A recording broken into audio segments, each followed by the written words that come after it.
Well, hey guys, Mark here with today's Cornerstone Connection. Have you ever had a habit, maybe a really good habit, like having a quiet time with your kids right before bedtime? But what happened was your heart, for whatever reason, your heart was then no longer in that habit. And you asked yourself the question of what am I even doing this for? Like who am I doing this for? You know, I remember talking to one parent and they were so frustrated because they were trying to do this quiet time with their kids before bed. So they would get together, they would read a chapter out of the Bible, and they would pray together with their kids. But what ended up happening is their kids started to have bad attitudes. They started to work later nights. And before you knew it, they came to absolutely resent that attitude. That thing that was supposed to be a great discipleship tool really kind of became a problem. Their heart was no longer in it. And that's what the Israelites are at risk of here in Leviticus chapter 17. To give you some background here, what the Lord's going to talk to them about is about this thing called a peace offering. It's also called a fellowship offering. Those two words are interchangeable. Back in chapter 7, the Lord introduced this to the people of Israel. And there were three good reasons to give a fellowship or a peace offering. The first one was to give it as a free will offering. If the Lord's blessed you in an incredible way, you could just give him a sacrifice of praise, right? You could give him the sacrifice. Now, when I say sacrifice, don't think of like the movies and the sacrifice. You know, what the sacrifice would look like was there was a small portion of an animal that would be killed to be given specifically at the tent of meeting to the Lord. And you would sacrifice a small part of the meat, and the rest of it you would eat as a symbol of you enjoying the Lord's provision of how God's provided for you physically and spiritually, right? And you enjoy his provision. So you might give that as a free will offering.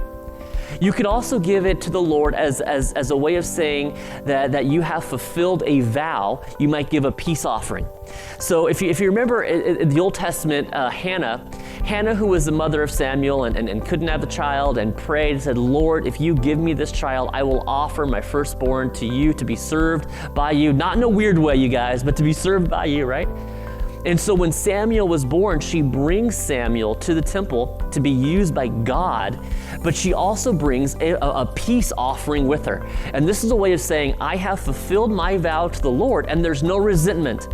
I have a complete open hand, and I love God, right?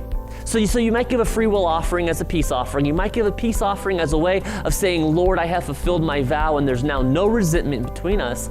But you also might give it as a way of saying, the Lord has helped me in a desperate time of need, and I want to give an offering of praise. Right? But God gave specific instructions. You were to take, this is how you were to do with the animal, and it had to be over at this location. And what happens? The Israelites get it wrong, as human beings often do.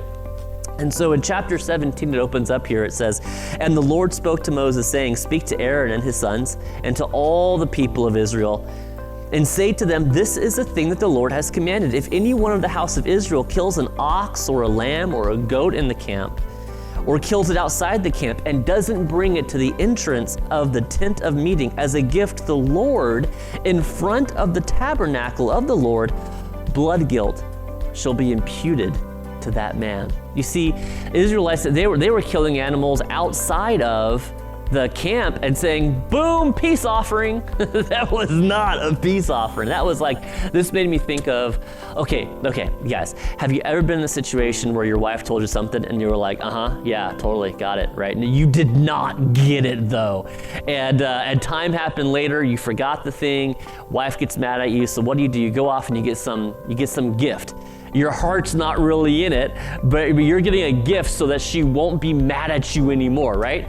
And maybe it's flowers. You're like, boom, flowers, peace offering, we're cool, right? That doesn't work for me. Maybe it works for you, I don't know. But right, this is not what the peace offering is though, right? It's not about going, boom, peace offering, killed an animal outside, boom, peace offering.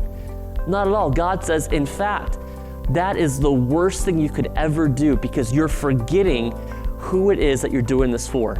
You might make this habit of giving a peace offering, but boy, if your heart is not in that habit's gonna turn bad real fast. Some of the Israelites even would sacrifice this peace offering to other gods. You guys, that's idolatry. Like, that's horrible. In verse 8, it picks up and it says, and you shall say to them, any one of the house of Israel or of the strangers who sojourn among them, right? Even in the Old Testament, God welcomes and invites in Gentiles here in this way. Who offers a burnt offering or sacrifice and does not bring it to the entrance of the tent of meeting to offer it to the Lord, that man shall be cut off from his people. That's huge, right? That's huge. What an offense this is to God, to take something that God has said is this good, holy thing, but when your heart's not into it, right, it can turn bad really fast. That really kind of speaks to me because I think, there's some pretty good habits. If you've been around church a while, maybe you've developed some pretty good habits too. And yet if our heart is not in them, how even these good habits can turn bad so quickly. So this week, whatever good habits you might have, perhaps you're going to be reading in the Bible reading plan, right? Perhaps you're going to be going to church on Sunday and worshiping Jesus, but whatever you do it intentionally. Do it with a heart of praise and a heart of worship. Remember who it is that you're doing this whole thing for. You're doing it for God because He loves you. He died on the cross. He rose from the dead because He loves you. And that's an awesome thing. But be intentional, or even our best habits can turn bad, right? And that's exactly what the Israelites learned.